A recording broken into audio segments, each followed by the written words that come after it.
beaches look quite nice this morning. Yeah, I mean, to stay on the sand for sure. Welcome back, everyone, to AMHQ. Early, I'm meteorologist Jen Carfagno. And I'm meteorologist Jordan Steele. Hey, there's a lot happening today. We're going to try to get you caught up on the big talkers as we take a look at the snapshot across the country. You could basically draw a line from the Texas Panhandle due north. Everything to the east has got a chance to see some action. Oh, yeah, of course, the rain, the wind that we'll see from Tropical Storm Faye, and the isolated tornado risk. We've got that all covered for you here in the Northeast. That's right. That's that highlighted area in red. And another area where we could see some tornadoes is going to be, once again, South Dakota, parts of North Dakota, all the way down into places like Omaha, North Platte. Be on alert today. And then that sits on top of this big heat dome that we have from the southwest to the southern plains. Not just hot, but record hot. So we got that covered as well. Can we get some monsoons, please? That should help out, but not anytime soon. All right, well, restaurants and other spots along the Jersey Shore, they're going to face Faye. And let's show you what we are talking about. So here we are. Here is the tropical storm. Got a lot of moisture on the eastern side of it, which is what we have seen all along, right? All this moisture coming up and that plume of moisture, they're rotating around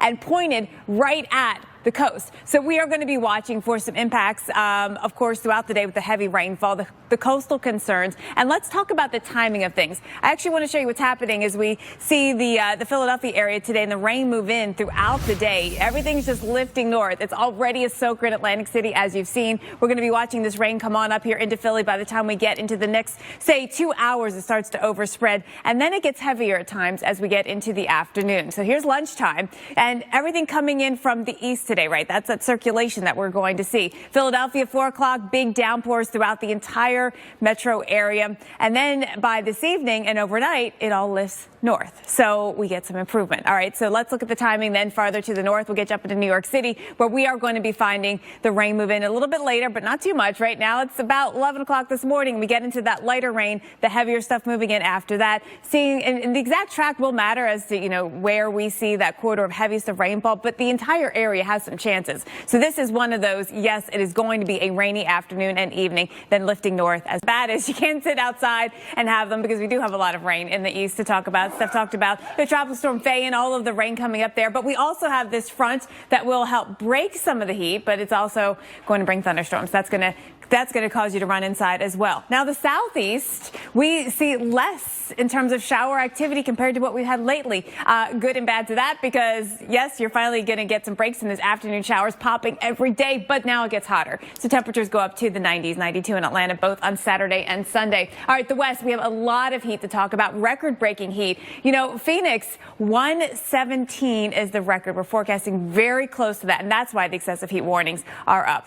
As Faye moves right along the coast, Louisiana and Texas. It's had an interesting life, actually. So Tropical Storm Faye can be traced back to a low-level spin over the northern Gulf that moved into Atlanta area. I mean, south of there through Macon. Look at this. We can watch the spin. So south central Georgia went up, then off the coast, and then now it's along the eastern seaboard. And this is a track that you might think reminds you of a nor'easter. Right? And it almost kind of looks like one a little bit, right? It really does. It really kind of looks like one. Classic tropical. So, Faye could bring gusty winds to the northeast, and then, of course, that heavy rainfall. In some ways, almost acting like a nor'easter. But, of course, a tropical storm is a tropical storm, and a nor'easter is a nor'easter for very specific reasons. Yeah, they're different in a number of ways. Both of these storms, though, can have strong winds, and tropical systems usually have them confined near the center, but then they're more spread out with nor'easters. Yeah, exactly. So when you're talking about a tropical storm, often it's like a more focused area where you have the most damage, where you have that storm surge. With nor'easters, their footprint is usually a lot bigger, especially when it comes to the wind damage and perhaps the flooding, though this one could have a pretty good flood footprint. A lot of people do say that, well, a nor'easter was worse than this tropical storm, and sometimes that can be the case.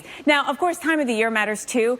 This time of the year is when we see tropical systems, most common in the late summer, early fall. Nor'easters are more common in the winter, which is why you think of snow and nor'easters, and of course, lots of it. All right, so let's talk about 3 memorable ones that have gone up the East Coast here: Grayson, Jonas, and Juno. We're going to start and talk about the winds for Grayson. We're at 76 miles an hour, hurricane force winds. Had hurricane force winds, but yet this was a nor'easter. Yeah, 2 feet of snow in Jonas, New York City's biggest snowstorm. That's your storm of record. There we go, right? And North Carolina, it looks amazing out there. It's just that you really got to be, cautious about the water. Pay attention to the lifeguards. Let's look at the weekend in view forecast. It is Friday. You guys have made it. The end of the week is here. Obviously, Faye is going to be big impact there into the Mid-Atlantic, New Jersey, Delaware. The rain is coming coming down as we speak, but also these storms, this trough coming in behind it. It's going to help pull Faye up and north and get it out of here pretty quickly. It's also going to be bringing that thunderstorm threat too. And then the thing about the south is we finally lose all that tropical moisture, but then we bring in more heat. So it's back to the 90s for a lot of us. Reynolds? On here because we had some rain yesterday. About 1 to 2 inches fell all across this area. We've got flood watches up through this evening from Milwaukee down to Waukegan, back over towards Rockford here in Illinois. And, you know, we are looking at we're a bit above average when it comes to our rainfall here across the area. So we've had a wet start to the year here. Plus, just recently, I mean, this rain event brought down some heavy rain yesterday, and we are going to get additional rainfall still to come. So it's possible we could see some flash flooding. We haven't lost the showers yet. We didn't see much in the way of any damaging hail, maybe some pea-sized hail for some of you. But what we saw was a lot of rainfall, and that's what we're still getting here. So from Waukegan to Chicago right now, look at this rain just kind of sitting right over the area. Here's our low pressure. And there's a couple things I want to say about this. A, it's not going to move out as quickly as you might like. And the other thing is there's some energy that's rotating around on the backside of this trough. So we are going to stay in a showery situation. At times, heavy rain right through the day today. It's energetic, right? So some of these showers are going to be heavy at times. Well, watch Chicago. You're in showers this morning. Look how you sort of get that sense of rotation around that low pressure. We are not going to shake it just yet. Throughout the day today, we are in and out of some rain. And we also have the winds kicking up too. So some lakeshore flooding concerns that we have across this area this evening and then into tomorrow. Then speaking of tomorrow, we go over here into eastern Kentucky, into West Virginia, into the Carolinas for some heavy rainfall. Weekend here in the Northeast. Let's take a look at things. We'll start, of course, with your forecast today and then get you into the weekend. Today, by the way, is National Zipper Day. I didn't even know, but I wore a dress with a zipper. Maybe you can use that as some incentive for what you're going to choose to wear today. But if you are heading outside for any reason, today and tomorrow, the Northeast, we've got rain moving in, especially tomorrow. It's going to be heavy at times, as Jim talked about. Sticks around into Friday. Now, the South, we warm up. Look at Dallas. We're up practically to 90 degrees. Pretty windy out there as well. We'll be up there in the upper 70s. Near 80 across the Atlanta area, Charlotte, Raleigh, all warming up getting into the weekend. But look how we're still hanging on to some showers on Saturday in the Northeast. It's really not until Sunday that we clear out, but then the next system is coming in. All right, let's take a look at all this. Jen, interesting, kind of sags down to the Gulf Coast. We can maybe get a little break, but the South isn't done yet today. No, because it's going to refire. Right. So that's what we have to watch today, because you notice how the northern edge of all this, I wouldn't say it's fizzling, but it's definitely sort of squashing down towards the south. Jackson, you're in the thunderstorms here, but definitely there's more lightning. There's more of a risk of some stronger winds when that line approaches New Orleans. But watch what happens here through the rest of the southeast. So through the day today, we're going to keep an eye on how much cloud cover we have or don't have, because daytime heating will play a role in the instability. So that will be a factor. There's limited amounts of instability right now when we look at the forecast, but the front's coming through, so that will be the lift. There's plenty of moisture. You step outside today, you're going to notice a difference in the air. It's going to feel more humid, more late April or early May-like, right? And we are going to have some stronger low-level winds coming in, that low-level jet, and that's going to be one factor that we keep an eye on for potentially making these storms stronger. With that risk of strong winds, that would be the main threat today. 11 o'clock south of Montgomery, these storms are coming in, and they're coming in from the south. So south side of Atlanta this afternoon, we could get some showers coming in, but then the main line comes in as we see out ahead of the front, this line tracking east coming in from the west. This is about 7 o'clock in the Atlanta area, coming completely through by about midnight or so. Then watching across the Carolinas overnight, thunderstorms blasting through Charlotte, coming in towards the Raleigh and Triangle area, and then down towards Charleston and the Low Country. Our thunderstorms about 5 a.m. We're teaming up with feedingamerica.org to help in the fight against hunger during the pandemic. But look, every year, it happens every year, right, with the pollen. So some years it's worse than others. All right, we are halfway through the work week already. Glad you're here from AMHQ on Wednesday. Wind and heavy was not moving out very quickly. The same thing can happen into the east, too. So today we do have more showers still in the Midwest because of the slow-moving low. Chicago, Grand Haven, where you got 2.6 inches of rain yesterday. You got a little more to go. Here it goes into the Northeast. Obviously, the wettest day tomorrow, as Jim talked about, but continues into Friday. Now, all the heat that we saw in the Southwest, some of that, not quite to the same extent, but some of that expands across the South. So get ready this weekend. We're heading to the 90s in Dallas. We've got temperatures in the upper 70s in the South and East, maybe even 80. And look at Chicago. We're warming up to 75 degrees. Even the Northeast. Yes, I know the rain still sticks around into Sunday, but we are going, or into Saturday, I should say, we are going to warm up into the 70s. All right, we'll be right back with more on like that. Like, what is your favorite season going into? I mean, it's not even close. Fall. I love fall. I'm with you. Fall. I'm with you. Yeah. Bring it. There's just something about going from a hot summer to the cool. Festivals, right? The fall festivals, which are Dancing in the street as well. If You guys Just get me one of those I costumes. do it every morning when the temperatures get nice and cool and the dew points drop. That's a sight to see. Summer is the Really? party season, you guys. Oh, Summer I'd pay is to the see party that. season. You have to admit that, right? I'm with you there, Jen. Yes. I feel like- Speaking of Yes. cooler temperatures and dew point drops, guys, what a transition, Alex. Wait, a Yeah. cold front that is going to be a frontal passage. And guys, we'll take it from you and take it from here, show you where we see that drop in temps and dew points. Yes, indeed. America's Morning Headquarters here for you, rolling through this early part of the week. Hopefully you had a good weekend. Starting it off here for us, a lot to track, including, as we mentioned, this cold front here. The first official, I think we can call it the first official, like true front moving across the country. Oh, it snowed. Snow. Did I In miss the this? mountains of Wyoming over the weekend. Yes, I mean, look, it was like a dusting. It was really high up, but just to say, this is the real deal kind of cold front. Yeah. Yes. Woo. All right. Let's get you that snapshot here. But the time is You running gotta out. get it in, The right? time is running out. Well, don't fake the funk, as what we're calling faux fall kind of takes over our big deal. Storms will keep it real. And morning walk, things are going to change later on today. The rain starts coming down. Some of it could be heavy. Some of it could actually be strong or severe. So we're looking at the Inner Harbor from Federal Hill Park. And I'll tell you what, if you are heading out here later today, you want that rain gear handy. We've got some showers coming in, and some of them could get a little bit on the feisty side. Let me show you what I'm talking about when it comes to this weather in the Northeast. It's set up by what Alex was showing you in the Midwest. We do have that upper level low back there, and out ahead of it, it's going to help encourage some thunderstorms. They may be bring rainfall that is heavy at times. It's why there's a flood watch that is up right through this evening. It actually doesn't even go into effect until this afternoon. So it's all about these storms that will fire up this afternoon and continue into the evening. Here's your timing. Your morning is fine. Your lunchtime is probably fine. You can get a table on the patio out here at the Inner Harbor. But then by about 4 o'clock or so, thunderstorms start to move in, and we do see that right through the evening commute home. Now, they could be strong or severe. The main risks are going to be damaging winds and hail. I think that'll be the primary risk that we'll see with storms from eastern Pennsylvania all the way down through eastern Maryland, eastern Virginia, and even eastern parts of North Carolina. You know, I know it is September, mid-September, and the sun is not as strong as it used to be in July, right? But there will be enough instability out here today building. That's what this background color is. To that instability, plus the fact that we'll have some help from the upper level conditions, that will help give us that risk for storms going severe. Watching D.C. and Charlottesville, Leesburg, Virginia, up and towards, say, State College, Harrisburg, Pennsylvania. You have that right through the later hours into the afternoon, through the evening. Philadelphia comes our way about 9, 10 o'clock or so, and moving up through South Jersey, New York City as we get just beyond that as well. These storms could bring with them, again, some hail or some gusty winds, but rainfall will be a big factor out there. And especially with the timing of it all, look at D.C. It's not until the commute home that you really see the brunt of this action moving in. Now, Alex, let's go back to California. We've had some rain lately. My measure for when does fall begin is a dew point thing. I don't know if we're going to make it. Yeah, I think we may come up a little short. So in Atlanta, according to Jen's definition, not quite going to be fall just yet. And it matters where you are, too. Obviously, many other places are hitting yes, that. every spot can hit it at a different time. Well, you know, it comes a little bit later in a spot like Destin, where folks are enjoying some beach time. Finally, because the weekend wasn't so great. I'm looking at this. This is a great day. You've got just enough waves out there. I don't know what the flag is, though, because I did have some red flags over the weekend, but they also had thunderstorms.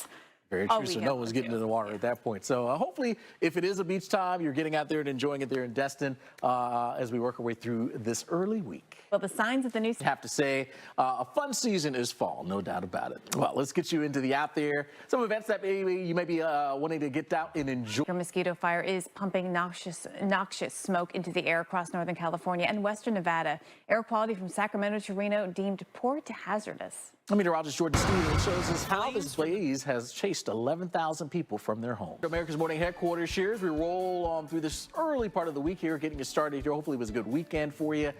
Kicking it off, though, with more wet weather here across the nation, but some enjoying some nice sort of fall weather. Yes, the front is moving east and south, and it's dropping dew points, it's dropping temperatures, it's clearing out the air. Yes, blue all sky, good things. All good These things. are the types of times where you see that just nice, beautiful blue sky. Yeah. That is just a gorgeous sight. But it's not going to be easy to get to that. So I want to take you into where we begin, actually, with some thunderstorms coming through out ahead of this front as it all tracks into the northeast.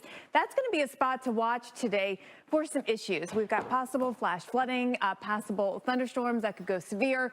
This area from Pennsylvania all the way down to north, you got plans. As long as there's no lightning, you're good to go. Yeah, exactly. You know, just a little water. Yeah. What's a little rain on your tailgate? Well, temperatures actually make a bigger difference, right? So it wasn't crazy cold there, but colder than in Billings. Look at the difference. Can you tell the weather pattern when you see the difference between these two cities? Man, it's pretty amazing, right? What we're finding there, upper 80s Billings, while Chicago in the lower 60s.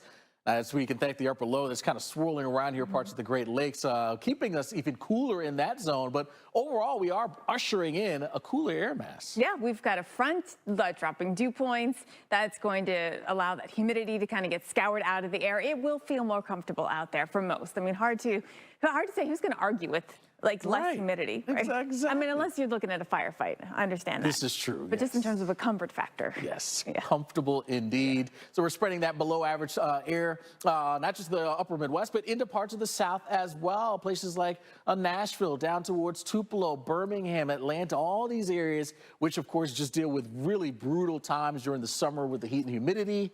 This is that relief for you. Overnight lows drop into the 50s. Little Rock, Nashville, Atlanta, Huntsville, Birmingham, Jackson. You're all in that category. Now, we'll warm up a notch, and you'll notice that in the Atlanta area, those morning temperatures, by the time we get to about Thursday and Friday, back into the 60s. But even still, Jen, still going to be a little bit below the average. Yeah, average low is 67 degrees this time of year. So this is nice to get a front all the way through. How far does it go?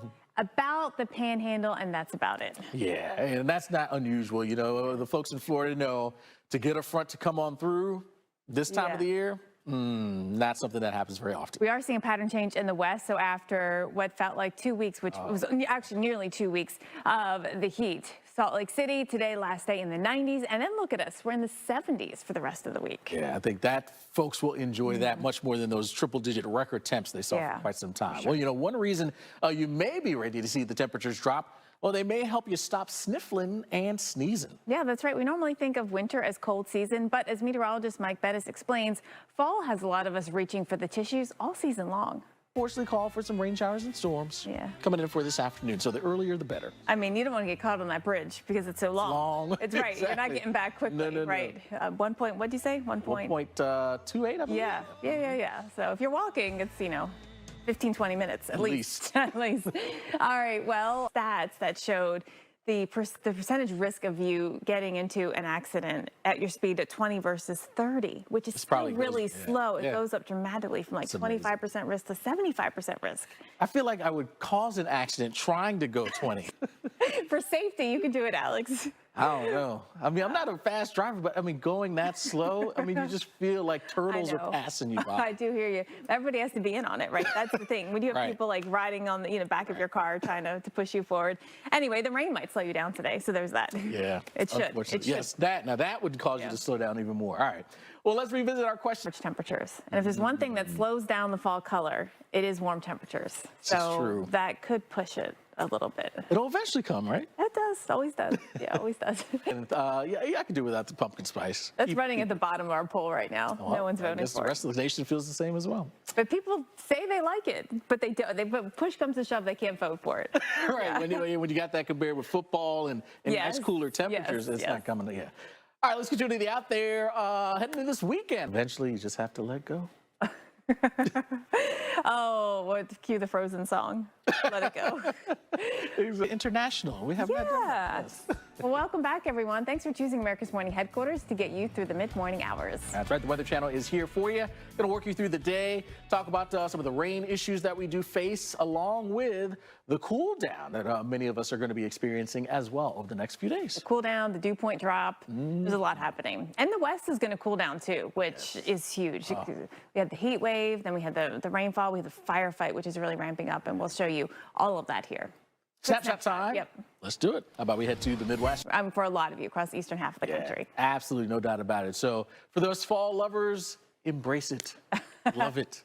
Well, don't fake the funkas. See that, so I can show you what it will look like out there tonight in the Atlanta area. Let's take you into our virtual view. Thunderstorms will bring in some heavy rainfall, some potential for strong gusty winds, and there is that risk for severe weather even into North Georgia. You know, I mean, look, the rain coming down, the lightning lighting up the night sky. Yeah, you know what kind of night you're going to have. The dog and the kids all snuggled with you, right, because of storms. And you do need to have a way to be woken up in case there are warnings, because that is a possibility. Let's look at the forecast, and I'll time things out to show you where we shift to severe weather for tomorrow. It doesn't end. This is a long-lived storm system. We'll be on day 3 of it now tomorrow, with the risk of thunderstorms bringing heavy rainfall. That's going to be a very widespread concern from Tennessee through Alabama all the way down here into Georgia and the Florida Panhandle. We've got that chance of flooding or flash flooding. Especially likely is right here across south central Alabama, nosing its way into Georgia, including around the Columbus area, and also bringing with it the threat for severe weather. Tomorrow, we've got a chance for possible storms going severe from Macon down to Albany, Valdosta, watching you, Tallahassee, Dothan in Alabama, and down towards Panama City, too, in the Florida Panhandle. The torque on tomorrow is a 3. Now, today the peak numbers are a 5. The peak number tomorrow is a 3 on this torque on. The scale goes to 10. We do have the risk for storms, though, also turning potentially severe or tornadic, even up into the Carolinas. We've got to watch that. It's a 2. The risk is definitely lower than it is today across that zone, but we just have to certainly watch anything on the radar. Now, as we look at the potential for storms going overnight, this is the forecast radar. Looks busy, right? It's going to be a loud night with a lot of rain, heavy at times on the rooftop. This is 5 a.m., so this means it's going to be a very tough early morning rush hour around the Atlanta area, Chattanooga, Knoxville, too, with that rain moving in. We'll be watching for that risk of storms right through the morning hours, then moving out Atlanta after lunchtime, but then moving into places like Charleston and Savannah for your evening commute home, and also for the kids getting off that bus tomorrow, as for a lot of you, kicking off the school year for January. Then to the northern side, we've got snow. About what's happening right now, and better information now gives you a better forecast later. Exactly. So, yeah, continuing their what they do, right, helping us out, not just with the hurricanes, but with these situations there along the West Coast as well. I saw one of the hurricane hunters posting about as soon as they arrived at the airport in Sacramento, it was like local news was, yay, they're here. You know, the hurricane hunters have arrived. And it is big that they're going to be providing more data, because there's a lot more to come here in the West. It really is. All right, well, how about we talk some snow? Because we got a bit of that out there, too. Yes, it's still snowing. The upper level low is still hanging around the upper Midwest. Jen's favorite thing, right? Still sticking around out there, kind of swirling. Sunshine. I'm in Charlotte, it's Queen City, or one of the 2 Queen Cities. I know Cincinnati, you guys call yourselves that too, but sunshine today in Charlotte is going to be nice, and we'll keep it sunny to wrap up the end of the week. But we've got some clouds returning this weekend, and showers come back into the picture before the weekend ends. So yes, it turns dreary yet again. We'll get the rain. Some of that could be heavy at times. Unfortunately, it does come in this weekend, timing-wise, not great. If you got any soccer games, like I do, I'm actually heading to Charlotte this weekend for soccer. Saturday looks all right, but Sunday, with rain throughout the day, showers continuing into Sunday night. Monday, 58 degrees. The mild weather does continue, so we don't have a real cold snap coming in. We just have the showers that are going to move through the south. Rainfall on the order of about an inch. A few areas may get 1 to 2 inches, and we will see that across northern Louisiana into Mississippi, a zone that just saw some heavy rainfall. So we're going to have to watch out for flooding once we get closer to the rain coming on down. You know, overall, it's a mild pattern, and we're going to be looking at our next storm system coming in here, swinging through the plains with temperatures still moderate. Dew points up, not quite as high as we had last week, but still up. A lot of moisture coming back in. Heavy rain will be one factor, but there may be some thunderstorms as well, especially with temperatures running well above average in Texas and Louisiana. So watching out for that chance of storms Saturday into Sunday, mainly Saturday. Sunday, I think it'll be more rain, just showery kind of stuff happening through northern Georgia, eastern Tennessee, throughout the state of North Carolina, much of Virginia. There's not a lot of cold air north for it. And so overall, it's much more of the rainy side of things for you, especially with the system confined to much of the 7 weeks, I feel like, since we had city picks. But we can do it now. And, you know, yesterday was National Trivia Day. And trivia, one of my favorite things to do. I haven't done it in quite some time. But I had to do a little weather trivia with my city pick. So the question is, what city in West Texas set their all-time record high of snow in a 24-hour period back in 1987? By the way, I love the music going on. The music is great. And look, if you would I do know your city, so I can't give the answer. But I would have guessed, if I didn't know the city, like Midland or Lubbock or someplace like that. And those would have been really good guesses. Yes. Wrong, but good guesses. Designated to fly as high as possible, which I'm interested in how high that is, because they fly pretty low usually in hurricanes, like maybe even 10,000 feet. Right. Yeah, that would be an intriguing thing to find out. Yeah. I don't know how high they're going, but the moisture, I mean, it's a big corridor, heavy moisture. Absolutely, which is hence the reason why we're seeing all the issues here in parts of the West, and will continue because the rivers keep coming through. Yes. All right. Well, that's one big weather story, but we also have an upper level low that just will not go away. We know how that goes, right? We talk about this time and time again. These upper lows, they can be pesky. They can ruin the forecast. They do all kinds of things. Right now, you blame them for everything. Yes, it's bringing. They were so beautiful yesterday with bright blue sunshine. We'll keep the sun around today as well, but things start to change by the weekend. So enjoy the good weather. We're going to bring in showers. We can even bring back in thunderstorms by this weekend here in Houston. And excuse me, the fact that we are going to get the chance of storms means we're not going to get cold. Temperatures actually stay quite warm, 78 degrees on Saturday. Saturday night and Sunday, we keep those shower and thunderstorm chances around by Sunday night. Then we drop in some cooler air, clear things out. Temps drop down into the upper 40s, though. So that's the change that is coming. What's going to happen here over the south is that we get rain chances stretching throughout the southeast, up through the Tennessee and Kentucky valleys, up here into portions of the mid-Atlantic. Rainfall, the heaviest, though, I think, further south you go, just because we'll have a little more access to moisture, plus a few repeats when it comes to rounds of showers and storms. So East Texas, you're in that zone. Louisiana, you're in that zone as well. We'll tap into some Gulf of Mexico moisture. I mean, here's the front. It'll help draw up the moisture starting on Friday with an increase in clouds. And Saturday, we bring in the rain chances. Temperatures, though, stay mild through this. So with above average temperature readings and dew points up as well a little bit, we will have those thunderstorm risks. It won't be as high as what we just saw earlier this week. So not the widespread severe weather outbreak, but showers. And we'll see that up here into portions of the mid-Atlantic, stretching into your Sunday. Thanks so much for choosing America's Morning Headquarters, here to get you through the mid-morning hours. The Weather Channel is helping you plan for all of your big events ahead. And today, your plans need to include some thunderstorms and possibly severe thunderstorms. Yeah, the severe weather threat is significant and it's ramping up. We're seeing some busy day, no doubt about it. It's here for us. So let's get you right through it here. The threat of that severe weather of storms, and we don't really. But for at least this week, it's here, and we want to continue that story. The rain just keeps on coming. For a good portion of the afternoon. Yep, want to time it out for you. Let's take a look at the Atlanta metro area with a 4 on the Torcon today. That's a 4 when it comes to that tornado condition index. So I want to time out these thunderstorms coming in. The unfortunate timing is it's when kids are getting out of school. We look at 2 o'clock, storms start spreading down in through northern Georgia. Rome, it's getting through you at this point, heading southward through Cherokee and into Cobb County, then through the downtown area about 4 or 5 o'clock or so. Now the rush hour is a mess here in the Atlanta area, and then tracking it south and east of town just beyond the dinner hour. After that, a few showers are possible, but you're mainly clear actually. So even after dinner time, I would say the risk of rain really goes down pretty significantly. But then we go over to Birmingham, where we are under a 4 on the Torcon as well today. Let's time it out. We've got storms approaching this morning, getting into the area just before lunchtime here in Birmingham. The risk for severe weather along this line, there will likely be some warnings, maybe not for Birmingham, but perhaps for Birmingham or north and south. So I want to make sure that you are ready for warnings today. Know where you will go, where is the safest place in your home, in your business, in your school, in case we do have severe weather in the area. It's through by about 2 o'clock. For us in Birmingham, by the time the kids start boarding the buses to go home, the worst of the weather is through. We're tracking storms through Huntsville right now. We're tracking them through northern Alabama, up and through middle and into eastern Tennessee. Chattanooga arriving for us about 11, 12 o'clock or so. Tracking east, this I-75 ride is going to be a mess with rain heading down into northern Georgia. Really heavy rainfall, along with the threat for strong damaging winds and that isolated tornado risk with us. Let's talk more about timing, too, for everyone out ahead of this line of thunderstorms. Atlanta area, we've got a 4 on the Torcon today across the metro. Yeah, so dangerous storms will be rolling on in here first, northwest Georgia, then eventually coming right through the metro area as well. You see this with the timing, mostly quiet here through this morning into the late morning, but as we progress through the afternoon, that really starts to change. We'll have to watch out ahead of that main line, maybe a few storms that try to break out. We'll watch that, but sort of the main area in that line coming now into the northwest suburbs.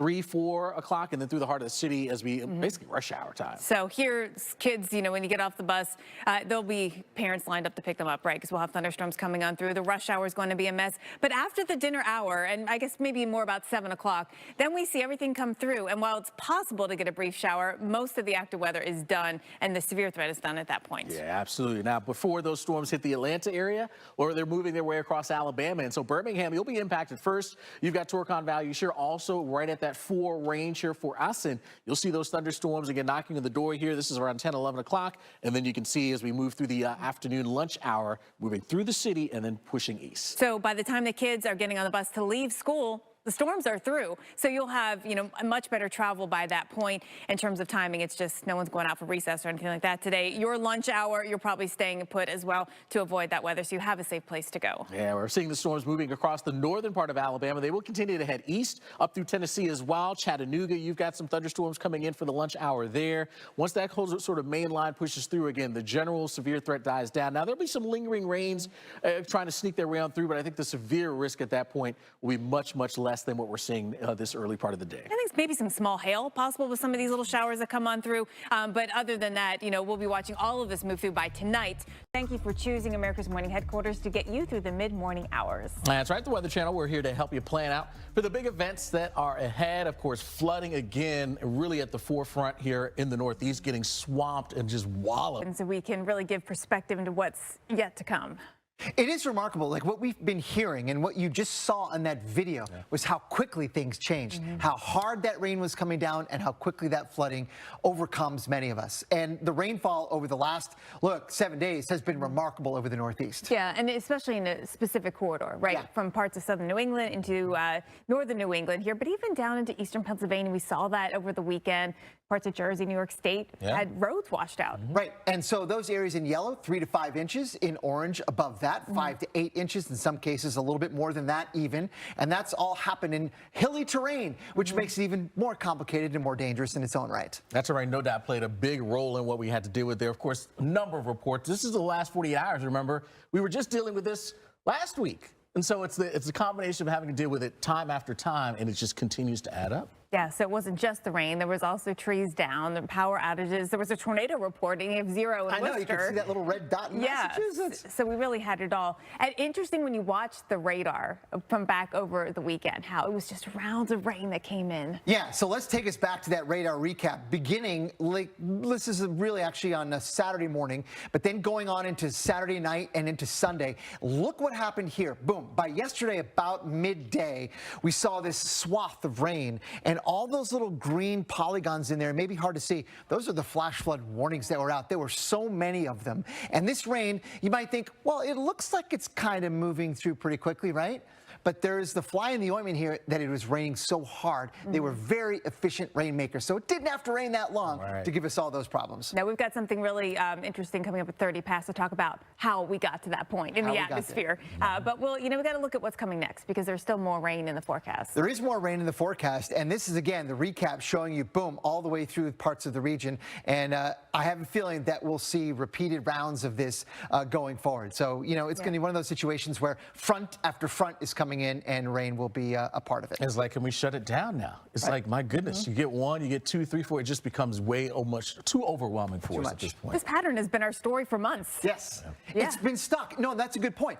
And we keep getting those same weather systems over the same areas in particular, bringing all that heavy rain. So this, and I had to double check, this is what's to come. It looks a lot like what we just had, right? But we're getting more this week. But this is the forecast. Right, this is the forecast. This is not what's happened. This is a forecast. And 1 to 2 inches, it probably locally higher. We know that happens with thunderstorms. And we're going to get another front coming in with the jet stream locked in with more thunderstorms in the region. So that's just the rain yet to come. But there's that jet stream pattern, Jen, that you were talking about, and Alex. It really becomes, what do you do? There's nothing you can do. Literally nothing you can do. So watching for how it all plays out. Prepare. Again, additional rainfall into already saturated areas. there's probably going to be more flooding. Yeah, but what you can do is note the timing of it here and watching the weather. So that's what we'll do, is kind of take you through all of this here. And there's kind of a specific setup that's happening in the atmosphere time and time again. We see it looking at the forecast for tomorrow and the way the air is coming in, the way the fronts are coming in. Again, we're going to break all this down at 30 minutes past. Yeah, I mean, I showed you one, and then it was just coming in tomorrow, and then Thursday, Friday, another one with another round of moisture and very heavy rain along with it. So 1, 2. Those aren't the last two that we're going to see, because we're kind of stuck. Here's the forecast. This is going to take you through tomorrow. It's a high resolution, so take it with a little bit of skepticism here in terms of the exact placement. But the overall theme is right, that by later on tomorrow, once again, look at that. We've got some showers and thunderstorms coming in. Those could bring very heavy rain, unfortunately. Yeah. And it's not just the totals, it's the rainfall rates. It's which the rainfall we've rates. seen time and time again. When it rains really heavily, that's when the flooding starts. Indeed. All right, well, heavy rain, 1, 2, 3, 4 degrees. Yeah. It's not just kind of scooting by with the record temps. And we're still setting records in Texas. And it's been that way for how long? All summer. It's insane. All summer. It's really been a hot one. Well, according to brandwatch.com, a face with tears of joy was the most used emoji in 2022. Absolutely. Well done. All right. So, yeah, have a little fun with it. Head to Twitter, send us those comments, emoji comments, and we will see the show. All right. Alex, when we were putting it together, we typed it out in emoji, and then we better translate. Yeah, exactly. So. Just so people know what we're talking about. We were all a part of that. Seems like we've seen a lot of that this summer having to do with this, right? Unbelievable. Well, yeah, and one of the big reasons why is that smoke that is there coming from some of these wildfires. And we can see that here looking at the smoke emissions here over the last day. So 24 hours worth of it. And you can see it how it's kind of really billowed across the upper Midwest. And look at this, all the way even into parts of the Southeast.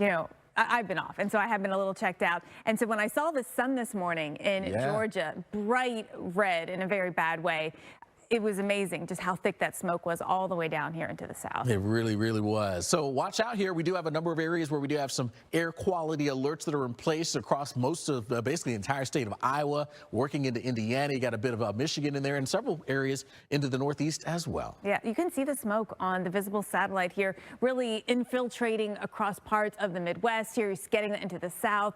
Cities like Nashville and Charlotte, even Raleigh, you'll probably notice a milkiness to your sky today. Maybe the smoke isn't that thick that it's affecting your breathing, but it's out there. Yeah, absolutely. Yeah. So you'll probably notice it as we work our way through the day. You can see how this plays out, though, because we do see things clearing out a bit. This is a look at the smoke forecast near the surface, and you do see that kind of blowing on off towards the east. So it looks like improving conditions here for us as we head on through this week. Yeah, at least for now, right? At least for now. All right, let's go from water temperatures on here, and I kind of simplified that graphic that we showed, which was a very important one.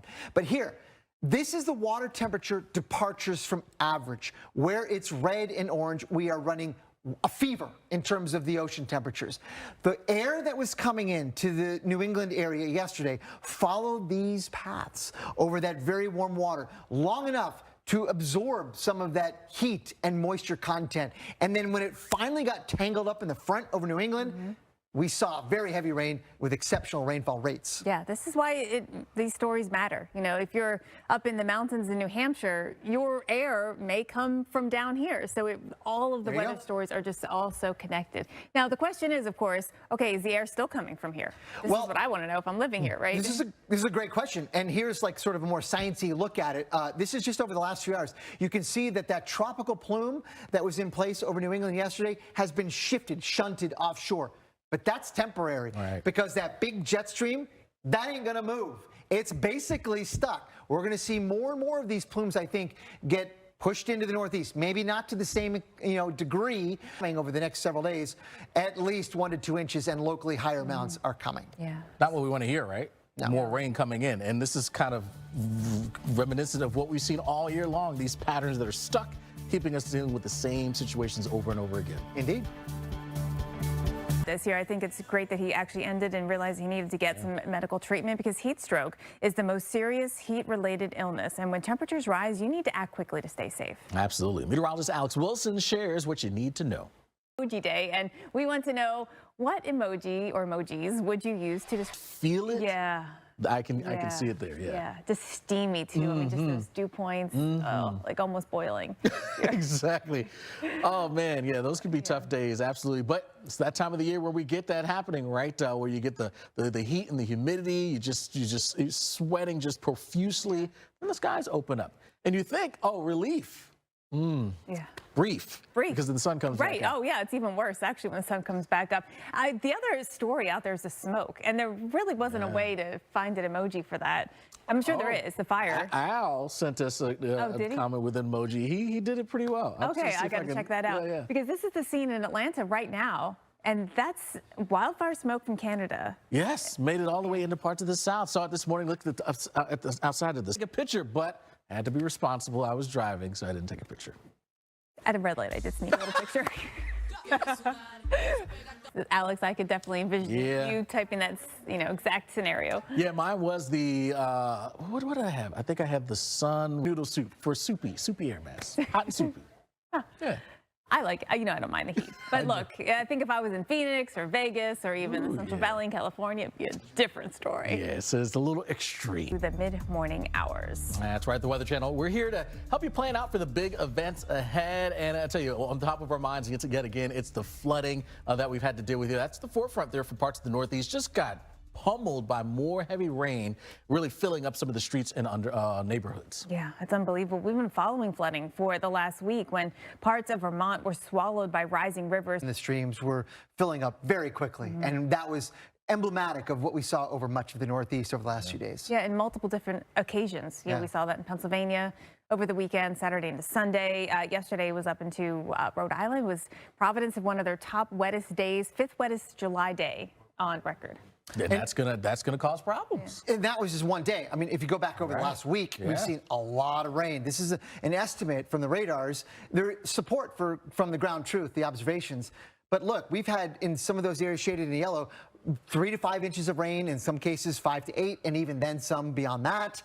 That's a lot of rain in hilly terrain in the Northeast, where flooding can be very dangerous with far less amounts than that. Yeah, I mean, it's like the worst combination. You had the heavy rain, then you add the terrain into it as well, and that is just a recipe for what we unfortunately had to deal with. What made it even worse is that there was also severe wind, and there was a tornado that was in Worcester, and you have 0. I mean, look at nearly 300 storm reports from this area. And that's flooding. I mean, that's unbelievable, right? So we had excessive amounts of rain, kind of moved through pretty quickly. So why did it produce so many issues for us? Well, if you look at this radar recap, you can kind of see why. Beginning now, this is Saturday morning at 10 o'clock. Not a lot going on. You think, okay, normal day, right? Saturday, not so bad. And then Sunday rolls around, and by Sunday midday, we have that front coming through with rain showers and thunderstorms, but a lot of flooding as well. We're going to talk about why a system like that produce so much rain so quickly. Yeah. Even that looks like not a big deal until you dissect it, which we will do coming up. Indeed. All right, well, this weekend, flash flooding, that no doubt took a tragic turn in Pennsylvania. 5 people died when high water trapped drivers in Bucks County. Reporter Waukesha Bailey from our CBS partner KYW shows us how first responders are searching for 2 children who are believed to have been also caught up in the flooding. That's a devastating It really is. Because who's warning? Yeah, who's warning? Well, There's no who would be in charge of the middle of the Atlantic. How often does it happen? Never. Yeah, exactly. Lots of questions. Lots of questions. Well, we've got answers to other things. Welcome back, everyone, and thank you for choosing America's Morning Headquarters to get you through the mid-morning hours. That's right, the Weather Channel. We're going to be here to help you plan out the events here for the day and ahead, heading closer and closer to the weekend. More stormy times. We're going to see that actually uptick a bit here for us, particularly in the middle of the country, watching that activity. And boy, I tell you, spinning. So this is a big gyre, right? That's over the eastern half of the country. We've been talking about this, but embedded within that, there were little small circulations with extremely cold air aloft that moved over Tennessee yesterday, and it was just remarkable to see, like, the big swirlies and then the little swirlies and how complicated it all is. It's just amazing to watch. It was very distorted in the way it looked, right? You know, sort of pieces of it moving everywhere. It's still here today. Still here. And still has an influence. Yeah. And we'll show you where.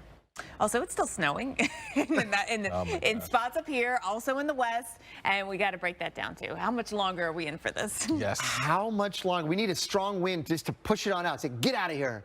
And it's coming soon, but not today. Exactly. All right. Well, the return of spring, so many different patterns. Yeah. Stuck in the Great Lakes. We're stuck in the East. And, we're stuck in these seasons. Meanwhile, we're not too far from hurricane season. Right, and we're hoping we don't get stuck in that season for very long at all. But we do want to be prepared for that. So that was what we were talking about yesterday. It's actually Hurricane Preparedness Week. So it was all about preparedness. And so we asked you yesterday, what is sort of the one thing that you forget to pack in your kit here? And of course, we were in case you need them, particularly with those flashlights that tend to go out. The big batteries.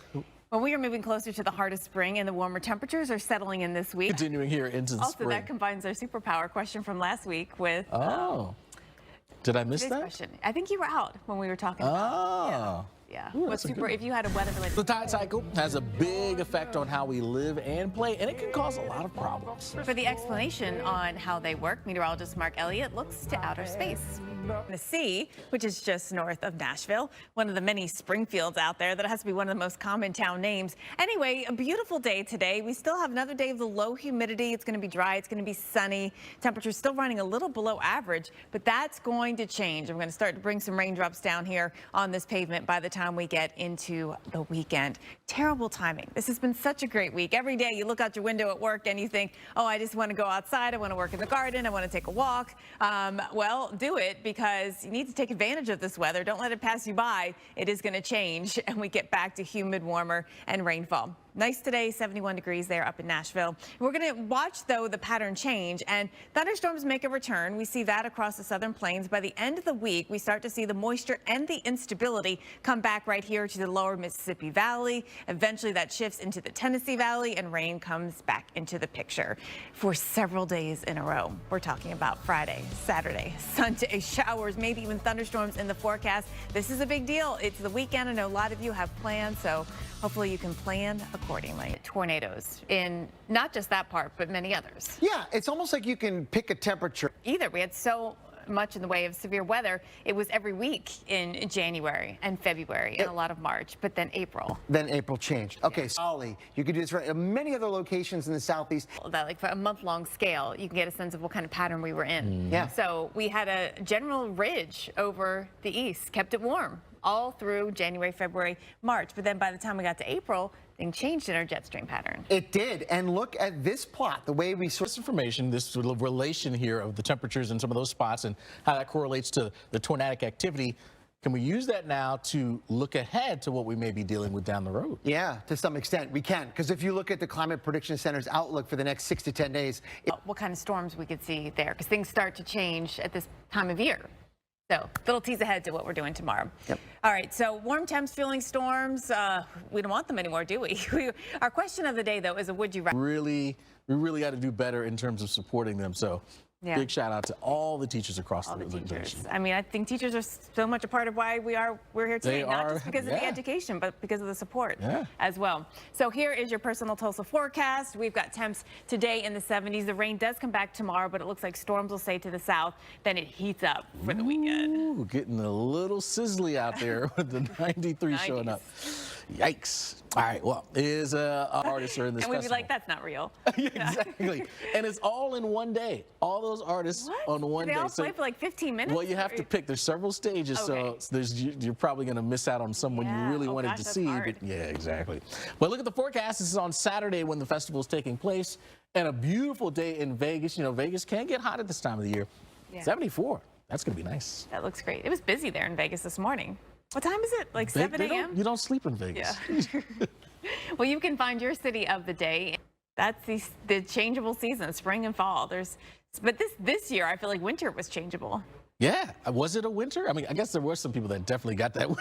Minneapolis, Duluth. Yeah, there would be people arguing with me on that one. Absolutely. Two areas that we're watching. None whatsoever. Yeah. But 2 areas of concern. Place we're watching. We do actually here. So, we're into the Greek alphabet. The next 2 names up are Epsilon and Zeta, and we've got some potential out there. Now, this area to watch up here, we'll look at that. It's in the Atlantic. It's a little far north, but we'll talk about that. And then another area that we've just been keeping an eye on is just general thunderstorm activity or convective convection in the Western Caribbean. And in the coming next 5 days or so, that may become more interesting. Right now, though, this is well east of Bermuda, this area to watch out here in the Atlantic. You notice that it doesn't have a classic tropical look. It's all part of a big trough, actually, across this area. And, with that, all right, maybe this isn't working with my telestrating. There we go. With that, we're getting just a little bit of dry air circulating in like you might expect to see with an extratropical system. But water temperatures are plenty warm. So what we expect here, where you got water temperatures in the mid-80s, all you need is 79 degrees. What we're expecting is that we could get something subtropical developing across this area. So it does have a chance, a 30% chance, as we look at the latest outlook from the National Hurricane Center and watching the zone as it moves actually over even warmer water in the coming days. So that's that spot. Then we go over here into the Western Caribbean.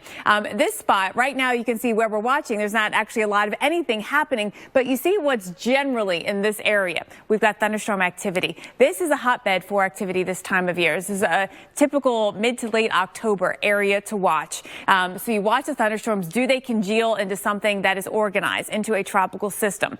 So yes, the models do say that there is that chance, especially the GFS has been creating something out of this here over the last at least 3 or 4 days or so in this area. Doing something also with that subtropical system too, but watching this because it's a little bit closer to land and potential impacts. This is the GFS. This is next Friday. The European model is not at all quite so bullish. Has showed some signs of maybe some weak organization, but nothing at all like what you're seeing on the GFS. So look, there's uncertainty in the forecast, but we know when you look at October origins, this is an area that we certainly have seen a lot of going back in history. There have been some out here over the broad Atlantic as well, but you do look closer to home once you get to this point in the season. Again, the next two names on the list are Epsilon and Zeta. And in 2005, if you recall, that's as far as we got, all the way to Zeta. So we will see what happens with these next two potential entities, Felicia, as we get into the middle to the end of next week.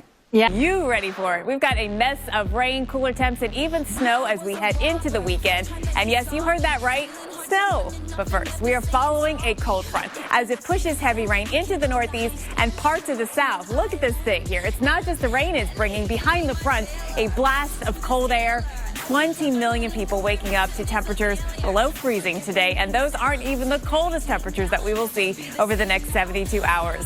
Good morning and welcome into AMHQ on this Friday. I'm meteorologist Jen Carfagno along with meteorologist Reynolds Wolf and Felicia Combs. We've got a lot to talk about on this Friday morning, so we're going to dive right in. Reynolds, you are tracking the rain, just drenching parts of the northeast right now. All right, and this morning we're talking about, things that don't like the cold. Bugs, right? They tend to go away as temperatures dip, but that's not the case for ticks. According to a 2018 report by the CDC, the number of tick-borne illnesses has been steadily increasing for 20 years, and one of those illnesses is Lyme disease.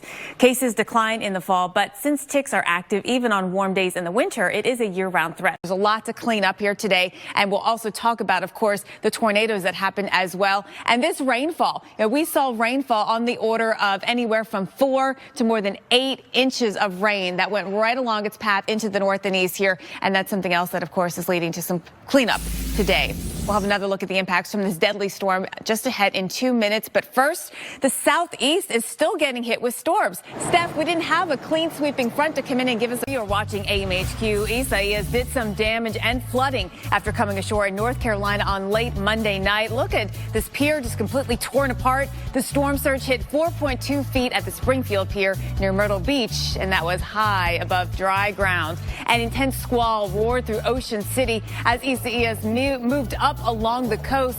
Look at this visibility. You can't see anything here. And this is just one example of the result of flooding. Take a look at this. This shed taking off and then floating down a creek in Pennsylvania.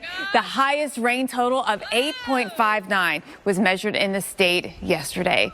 Tremendous flooding. A lot of cleanup to be done today here. And we're going to take you into Isaias by the numbers here. I mean, what a path it had. We've been looking at this thing for nearly 2 weeks. It actually impacted 17 states. I mean, all the way from our southernmost county, all the way down in South Florida, Monroe County, up to Maine. And then we look at the days in between landfall. Remember, we just had Hannah, and then 9 days later, now we've got a landfall, Isaias here. That's actually the shortest time between consecutive landfalls of hurricanes in the U.S. since 2005. So yes, it has been a while. And then just the impacts from tornadoes, and what a stressful day it was with all of these tornado warnings. We had 109 tornado warnings issued as you went from Monday night into throughout the day on Tuesday here, especially in the Mid-Atlantic and the North and East. All right, Steph, so let's pick it up from there and see where we are today. Continue talking with Dave this morning, but also while Tropical Storm Isaias was causing damage up the East Coast, the tropical moisture from that storm met up with a front over North Georgia on Monday, helping fuel a potent line of storms near Lake Lanier, which is just north of Atlanta. Things got rough really fast. Karen Watts captured the action in what she describes as an hour of terror on her. Talking about record earliest I storm, record earliest H storm, records in a lot of ways. So here's where we are with your state of the season so far. We've had 10 storms. 9 of them got names. Remember, we had 10 out here right off the coast of Africa. Never got a name. But we had 9 named storms, and 5 of them made landfall. That's the earliest on record for 5 landfalls in the U.S., 2 as hurricanes, and then the others as tropical storms. The accumulated cyclone energy. This is a way to measure sort of the impact so far in the season. And where we are right now with 23.14, what you need to know is this is now one of the top. There's only 4 other seasons that are ahead of us in terms of, you look back in history, and did we have this much energy, accumulated cyclone energy to date? So ramping up very quickly. All right, then the named storms. We've had 9, 2 of them hurricanes here, several times above average. The accumulated cyclone energy nearly 300 times above the typical average, that 300%, I should say, that you would have at this point.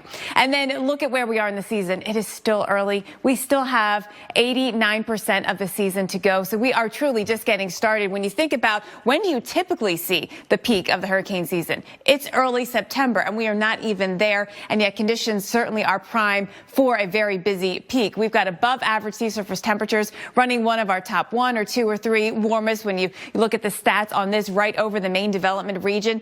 And the wind shear has been very low as well. In fact, when you go back and look at that for July leading up to what we just had now with Isaias here, it was one of the top least amounts of wind shear. The only year that had more wind shear in less wind shear in the month of July was 2005. And you remember what a season that was. So certainly, we're going into August, a busy month for the tropical season with warm temperatures, with low shear. And so we'll watch everything very closely. Any little seedling that could develop. Right now, there is an area to watch. It is not expected to develop, has a very low chance of doing that, but we'll keep an eye on things here.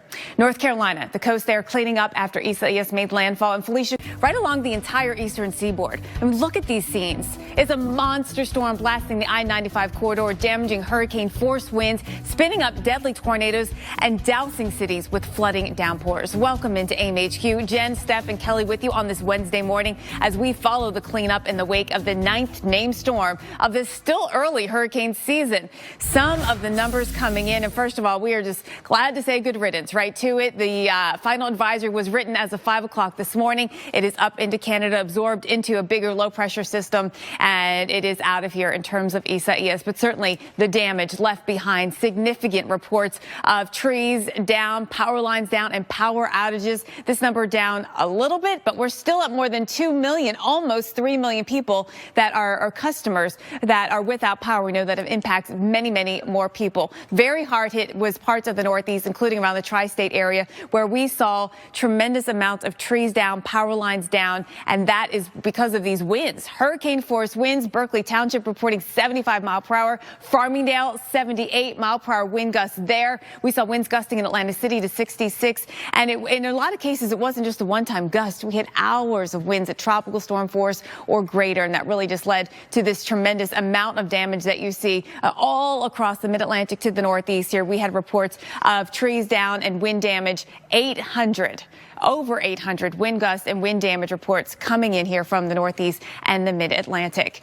And now today, finally, we're getting somewhat of a break, Steph, but we still have a boundary stuck here. We still can't say that it's going to be a dry to get you through the mid-morning hours. Yeah, the Weather Channel is helping you plan for the big events ahead.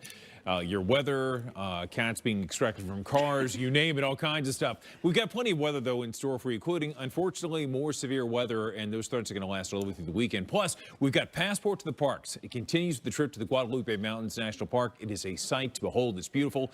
Plus, Michigan's UP Dark Sky Festival kicks off this weekend. There's a lot going on, and it's outside, and happens to be Earth Day this weekend, so stay tuned for more on that. But we got to take you into what's happening today in the weather. We've got a big front, Reynolds, across the country. Yeah, with the we've got stops in the northern tier. That move through that region is on the move. I want to show you how it is acting this morning and what's going to change as we go through today. And then you learn things every day. Snow is falling in Collegeville, Minnesota, not Collegeville, Pennsylvania. The snow is adding up, falling so much here in Duluth, Minnesota, that we have now hit the record top season snowfall, 138 inches.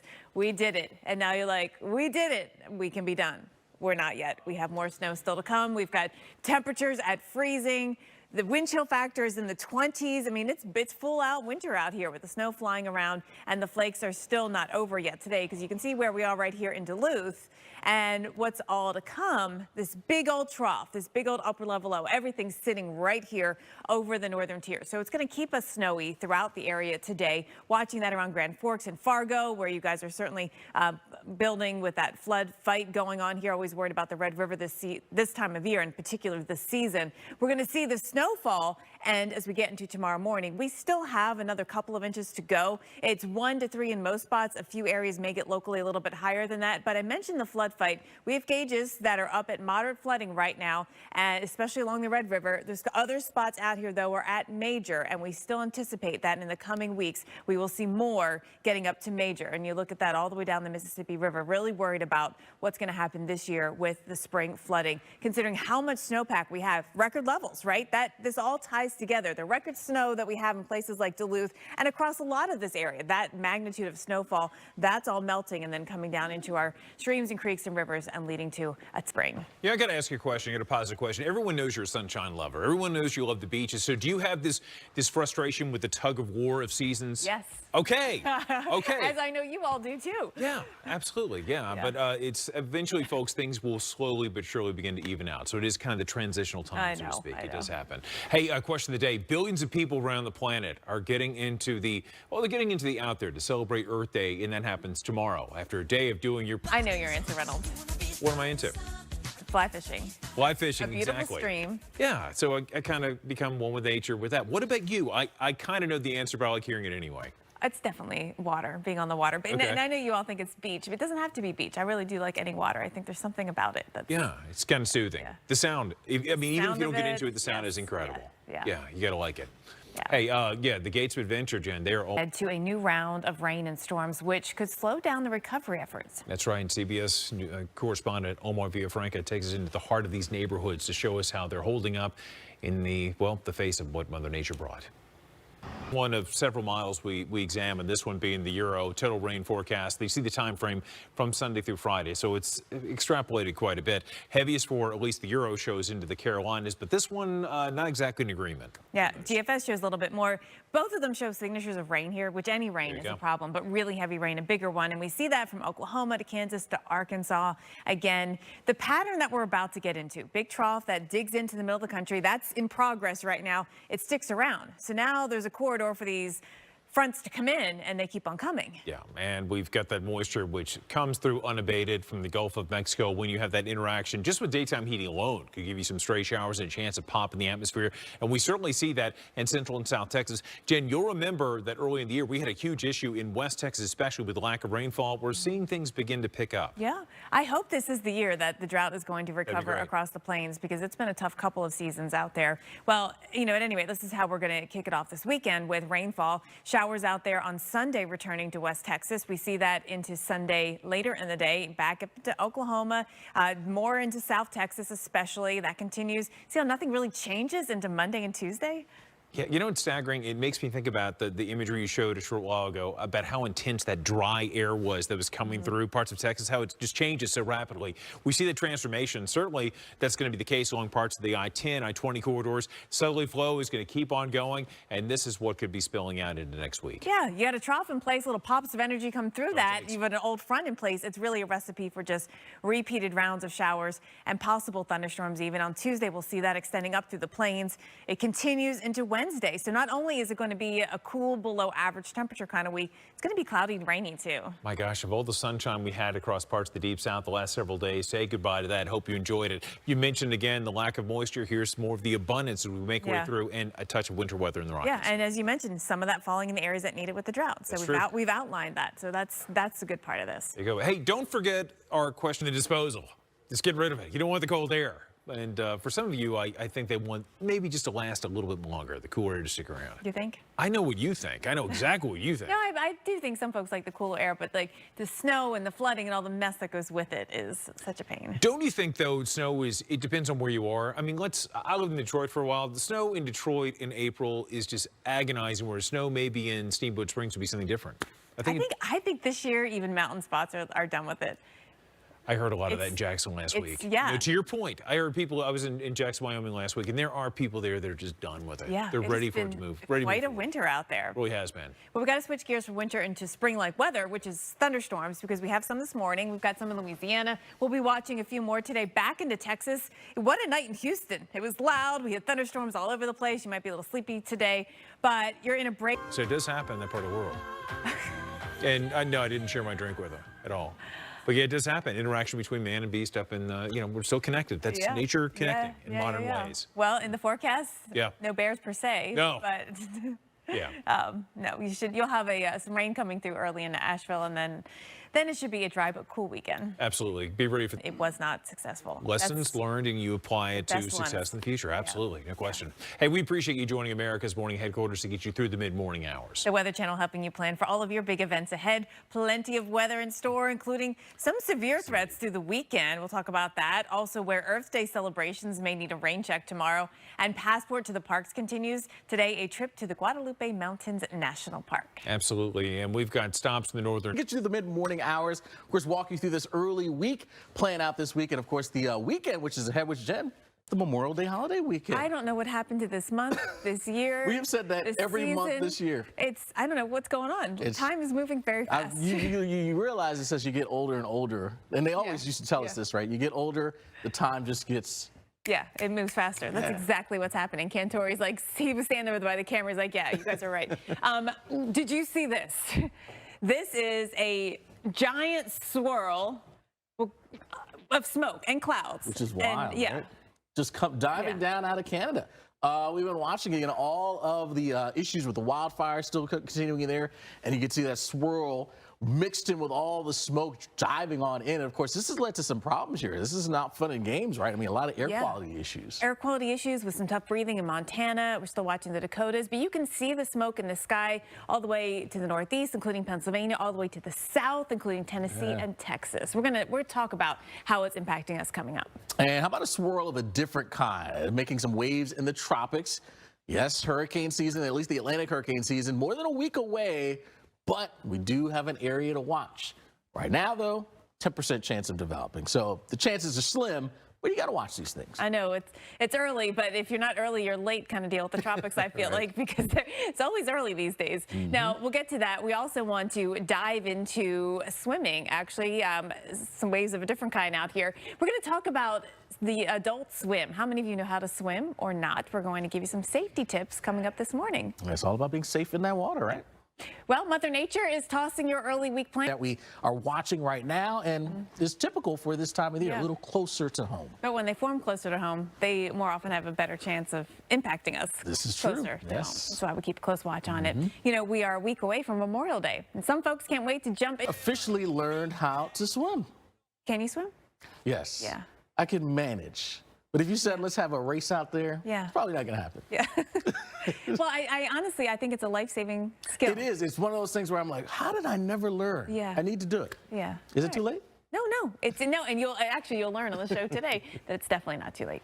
All right, we'll keep it going right here. See you. 50. All right, always stressful getting into the holiday weekend, I know, when there's something that could develop in the tropics. So we'll keep you apprised of what's going on, take a look at some analysis of what's going on there right at this moment. But we also got to keep an eye on thunderstorms elsewhere. It's going to be a kind of wet week across the east. It really is. It's one of those weeks to just have the rain gear handy because you'll need it at almost any time. It's not that hot. It's, it'll, be summertime warm and humid, right. But, well, early summer. Yes, not July. Not July, right, yes, yeah. All right, but let's get into it all here with the storms out there right now. We actually have had a start to your day with some thunderstorms already in South Georgia. I'll look at the radar. We could see more throughout the day. A lot of people to learn how to swim. Including myself. I know, Alex. I think I'm going to do it. I'm going to do it. Yeah. I'm going to do it. All right, don't forget our question of the day. We want to know, you get out there, you beat having to deal with the storms, and it's not so baking hot. Yes. And most of the time you beat the crowds because a lot of people sleep in. Yeah, absolutely. And nothing wrong with that. If you're on vacation, you want to do that, but it is nice early on the beach. We do want to look at, though, some of the issues that could pop up, maybe with rip currents. We've got some spots with at least a moderate risk there on the east coast of Florida and in spots in the southeast. Yeah, absolutely. So watch those areas closely here as we head through the day. Certainly watch the lifeguard advice. Watch any flags that are flying out there on the beaches. Certainly be mindful of that. Water temperatures out there, we've certainly steadily seen them climbing over the last several weeks. We've got it in mid-80s already. Look at some of the beaches here. I don't think a lot of people swim up there in the Big Bend area of Florida, but we're already in the mid-80s. Yeah, and certainly warm there as you work your way southbound there on the west coast as well. All right, let's take a look at the forecast here for you, and we'll start you off in Pensacola. Mid-80s for the day, but that's a spot where we could see some thunderstorms fire up. Yeah, so lightning is going to be the big risk here. Panama City Beach here, if you hear thunder, you're going to have to pack it in. We've got temps in the low 80s, and, we'll be watching for that chance of storms ramping up through the afternoon. Absolutely. And then moving our way into the inland areas where the threat for some severe weather is in play for the day. From the Panhandle through the peninsula, watch this afternoon. Big storms that could fire up, damaging wind gusts, maybe some hail. Can't rule that out either. All right, so our question of the day is a simple one. Good stuff. Yeah. All right, St. George.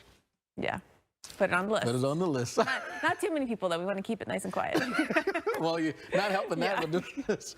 All right, well, we're going to work our way westbound and say hello to the town of Vernal in several days. Comfortable, no chances for the rain issues to mess you up. Enjoy it, Vernal. Myers? The air is pretty humid. You think of air to be a little drier. A little drier, right. Yeah. I guess it can happen. It can happen, obviously. Clearly. We saw it. Welcome back, everyone. Thanks for choosing America's Morning Headquarters to get you through the mid-morning hours. That's right. The Weather Channel is going to help you plan out the day, the week, looking towards that Memorial Holiday weekend, which is this weekend, which is just crazy to think about, right? We're already at the unofficial start to summer. April just began. Right in my mind, yes. All right, we'll get you through this week, though, here, because I know a lot of you have plans. We're also been watching some really interesting situations here in the atmosphere coming out of Canada. This is, I shared it on social media, and I just said, yuck. Right. This is a swirl of smoke. That's it. And those fires that continue to burn there in Canada, of course, the fires produce the smoke, and they have been really causing problems over the last week or two. But look at that, diving down into the States, that big swirl just taking over here. It has really been an issue. Air quality all over the place in the hazy skies. Yeah, the hazy skies you can see all the way to Pennsylvania, to Maine. We've seen it all the way down into Texas and Tennessee. That haze, some of it is wildfire smoke from Canada. Wow. Well, how about another swirl of a different kind that is making some waves in the tropics? Hurricane season in the Atlantic, more than a week away, but there is an area that we are watching right now. They're just east of the Bahamas. National Hurricane Center giving it about a 10% chance of developing. We'll detail why that's the case and the prospects here down the road. Yeah, and the name, if it does get that far. Also, we know the waters in the tropics are very inviting, right? I mean, look at this. Beautiful. But we're going to dive into some safety tips for swimming, in particular, the adult swim. Yes. Coming up. Looking at you, Alex. Jen's going to get me to learn how to swim. That is a goal of mine here. Maybe not this year. Oh no, we're gonna ramp it up. We're gonna ramp it up.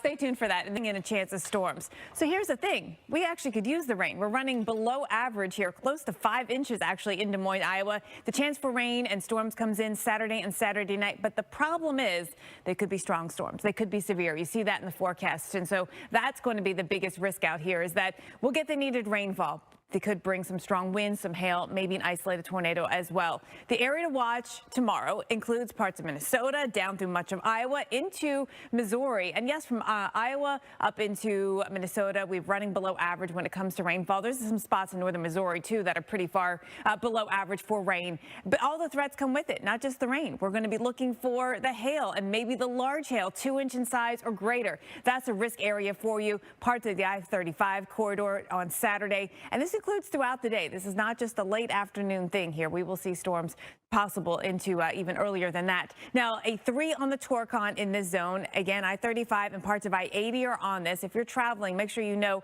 where you could go to get some shelter if you need to take action quickly. We start the morning with thunderstorms out there. Look at this. This is 9 o'clock and thunderstorms are on the move, heading through Omaha, Des Moines, and Mason City, coming through lunchtime and then tracking east as we get into the afternoon hours. But we're not quite done yet because of the way we're going to see some upper level energy move through here. We could see a second round of storms continuing into the afternoon, then later into the evening, and then continuing overnight. Then we bring that rain in overnight into Wisconsin, into Illinois, again, other places that are so very dry.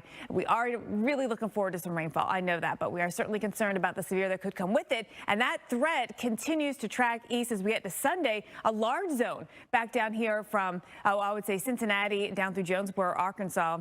You know, certainly, Alex, this is the type of situation where people are like, give me back the upper level low. I want the clouds and the rain versus severe weather. Yeah, I think that would be those 2 choices for sure. Well, well, get that trip going there, right? All right. Well, speaking of trips, yesterday we were asking what inspires your travel plans? What kind of gets you going saying, hey, I want to go there? Yes, here. We're very curious here because we're always looking for new ideas. And Fiona Sue, kind of go back to your roots. Good stuff. Thanks for the comments. So, you know, sometimes there could be a million tiny things standing between you and that summer vacation. Or in this case, one big thing. Airplane passengers in Dublin, Ireland caught a glimpse of Alex Wallace. Yeah, that was one of my stories. Just a couple. But there's a lot of people traveling. Clearly, I missed that memo. Yeah, there was no parking. I could not find parking. So because of that, driving around trying to find parking, I finally found like the last spot.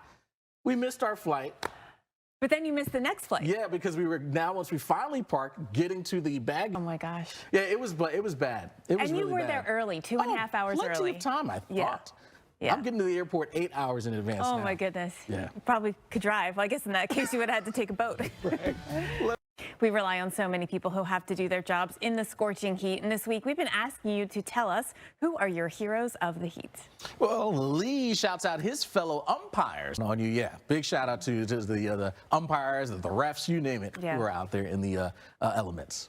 Well, time now for our allergy tracker. Yeah, those are always fun to watch and see. All right, well, welcome back here into America's Morning Headquarters. Lots to follow here for our day as we unfortunately have to deal with, the threat for more of these thunderstorms really firing up right across the middle of the country. Yeah, and for some of you, it won't just be an afternoon kind of thing, which is going to be something to track here. You can't just plan on afternoon storms. Your day might be affected. Absolutely. In fact, let's get you to where some of those storms are firing up now. And Peyton, Colorado, they had storms with a really big hail the day before, and then they had flooding rain yesterday. They're just east of Colorado Springs here. It's hard to have it back to back with damaging weather, you know. Eastern Colorado has been for most of this year. For the summer. Oh, yeah, for the year, really. Wow. Well, thanks so much for choosing America's Morning Headquarters. We are here to get you through the mid-morning hours. Yes, the Weather Channel will help you plan for all of your big events. It is Friday. You probably have that Friday feeling, getting ready to get a start to the weekend. But we do have to alert you to severe weather that's possible again today. Yes, Colorado, but extending out into the plains in more areas. Yeah, we're going to finally start to see maybe some movement east over the coming days with the storm threat. Yeah, and it's going to include the possibility of, it's like April, doesn't it? Kinda, maybe a little farther north, but you get the idea. Yeah. We're also going to talk tropics. Dr. Postel will give us the latest on newly named tropical storm Cindy. So we have Brett and Cindy, and it's only June. It is only June. There is a reason why. Our expectations there. Maybe. There's so much to talk about. We'll get to all of that. We're also continuing Passport to the Park series. This week we explore Lassen Volcanic National Park. And so you definitely want to check this out. You may not have heard of it. It's very, very unique. Well, thunderstorms there. Head on through this hump day here for us. And once again, we're going to be watching that heat really bubble up. And we're talking about big time heat. We saw it yesterday in a number of areas. Oklahoma wins yesterday. Wins? Well, yeah, I mean, in wins or loses, but you guys, every single location in Oklahoma, every measurable location, 102 or hotter. Actually, they updated it to 103. Oh, 103 or hotter? Yes. Yeah, that's insane. That is truly insane heat. So the heat wave, it continues out there for us, and it actually expands and builds to other spots. We'll show you exactly who's going to be dealing with that over the coming days. Yeah, now some storms were out there. Some of them just decided they were going to park themselves. There'll be thunder and might be waking some folks up. Yep, those early wake-up alarms. Yes. Are no fun, right? That's for sure. So be prepared for that. Of course, this week, it's all been about the national parks. And since the heat is on, we've been talking about that. We asked you yesterday, how do you beat the heat when you visit our fantastic parks? And you've chimed in with some fantastic comments. Yeah, check out this picture and 13 days where that'll be just right for you. With this heat Good coming. way to cool off. Well, there are many draws to our national parks, even with this. Today, we want to know, what is your ideal? We love them. We'll get into the out there with some others and barns. Now, as meteorologist Jordan Steele shows us, the persistent 100-degree heat and really long-running Texas drought are making firefighters work slow, tedious, and dangerous. I have really been enjoying this tour of national parks. There's one other thing we need to learn, and maybe someone at home can tell us, but there's something about fishing for walleye and knitting or knitting needles at the park. So we need to know that link. Let us know. You can hit us up on social media and let us know. Yeah, absolutely. Of course, we continue to show the dolphins. The dolphins go like that and sharks go like this. So there's your tell. Yeah. Pretty cool stuff. All right. Welcome back, everyone. So glad to have you here. America's Morning headquarters, getting you through the mid-morning hours, helping you plan for all of the big events ahead. Yes, indeed. Thanks for joining us here as we head through this mid part of the weekend. Lots to track here for us as we work our way on through, including, of course, the storms that continue to have an impact on us across the nation. We're going to see that kind of moving around a bit. It's all a part of our storm. The Weather Channel will track storms for you and all the threats actually all night long, so you have the information you need to stay safe. We're doing this again. Yeah. I mean, for the third time in less than a month. It just seems like every couple of weeks we have to deal with these systems coming across, and severe as well. Yeah. Well, Happy New Year, Alex. Yes, Happy New Year. I haven't seen you since last year. That's true. And Happy New Year to all of you. We're starting off 2023 in a big way. Yes. This is how the second wettest day ever recorded in San Francisco played out. Look at the flooding everywhere. Highway 101 in the southern part of the city just filled with water on Saturday.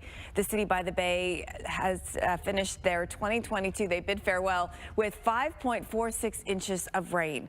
That is nearly 47% of their monthly rainfall. And I'll tell you what, we are going to be looking at another round coming in this week. Rain today in Northern California, just an appetizer to the downpours that will follow later this week. We do have some flood watches up right now. That does include Sacramento. And this is all on the heels of a deadly New Year's storm that caused significant problems. Meteorologist Molly McCullum has the latest. Look out there, Alex, watching some of that snow. I mean, the snowfall rates I saw in this area at one point were like 7 inches per hour. Which is just mind-boggling, right? Yeah. Wow. And you know, we certainly need all this, but so much too quickly can become a problem. It was, yep.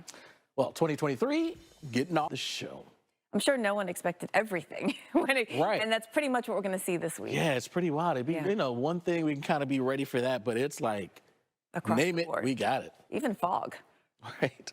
All right, we'll be right back with more. So you're Type of a situation. Yes.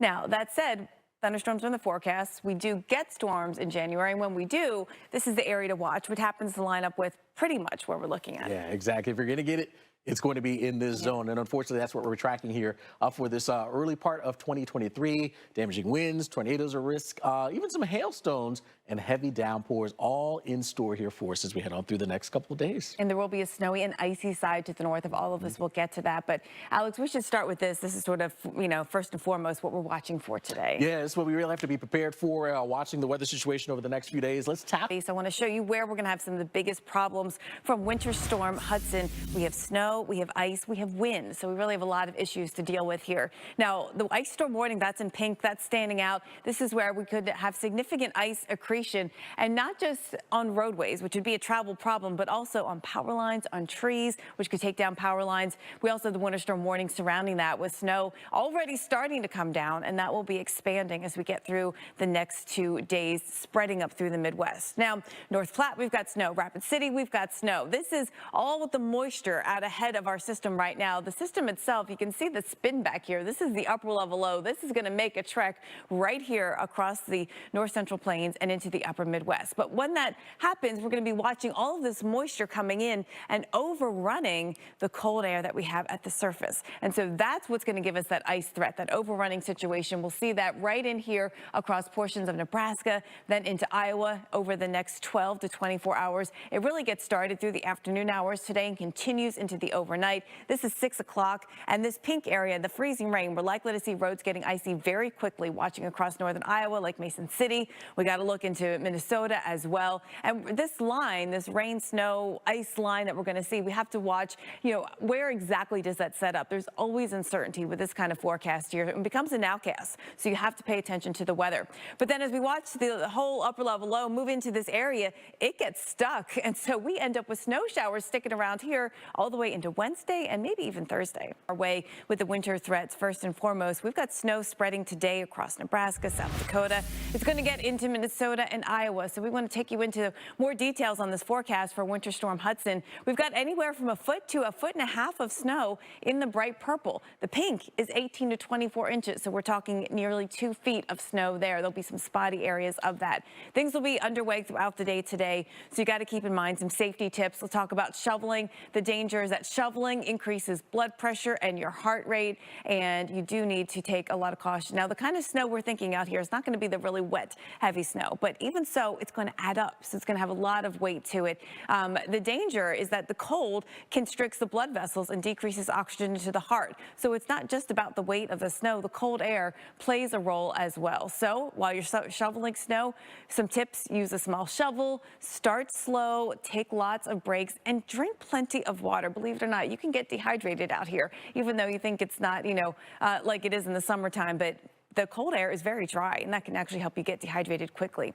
Also, dress in layers, cover your mouth, and watch for signs of a heart attack. Now, the ice is another problem. We've got ice accretion possible more than a ½ inch, maybe up to 3/4 of an inch. This zone here from parts of Iowa, we'll see that into Nebraska too, right around Norfolk. So this is an area where it's not just road conditions, which will be a problem everywhere that we've got pink, but we also have significant ice accretion on tree limbs, power lines, and that could take out power. So once you get to this part, once you get to 1/4 of an inch to 3/4 of an inch, you start to see some tree damage with numerous power outages. But if we get over 3/4 of an inch, and that is possible in a few locations, widespread tree damage and long-term power outages, and certainly that's a big danger with the cold that we have in place here as well. Whatever alert that you have, so that's the key, right? Having something, a NOAA weather radio, those text alerts on your phone. I know it's so easy to just turn it off because it can be annoying, but it could save lives. Well, when you have multiple storms coming through, you're sort of on guard. You're on guard. You're ready. Yeah, exactly. So the key here as we head through this, watching the skies, watching the warnings, and of course, taking action when those warnings do fire up.